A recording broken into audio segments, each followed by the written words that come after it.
This is Ipsita. চলে এলাম আরেকটা দিন শেয়ার করতে। তো সকালে উঠে পড়তে চলে গিয়েছিলাম, আর পড়া কমপ্লিট করে এসে দোকানে মার সাথে হেল্প করছিলাম অ্যাজ ইউজুয়াল, আমি যেটা করি। তারপরে মা আমার জন্য কিছু টিফিন এনে দিয়েছিল, সেটা খেলাম। আর ইতিমধ্যেই আমার দাদা আমাকে কিনে দিল একটা আইসক্রিম। তারপরে হচ্ছে কিছু অনলাইনের জিনিস এসেছিলো, সেটা নিয়ে বাড়ি চলে গেলাম। আর বাড়ি এসে দেখি আমার প্রভুরা এই করছে, আর আমি তারপর প্রভুদের জন্য ভাতটা নাড়াচ্ছি। আর এখানে দেখো সব বসে অপেক্ষা ভাত খাওয়ার জন্য। তারপরে এটা একটা ভাত ঘুম, তারপরে এইটা আমার খাওয়া দাওয়া।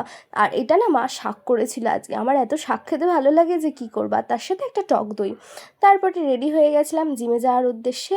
বন্ধু আমাকে পিক আপ করতে এসেছিলো, তাই হাঁটতে হাঁটতে চলে যাচ্ছি। তারপরে আকাশটা দেখো কী সুন্দর। ইতিমধ্যে গেলাম লেন্স কাটে। সেই দিন যে চশমার উৎপাত করেছিল, আজকে সেই চশমাটাই হচ্ছে কি নিতে এসেছিলাম। চশমাটা দেখেছো কি সুন্দর করে দিয়েছে, একদম পুরো চকচক করছে।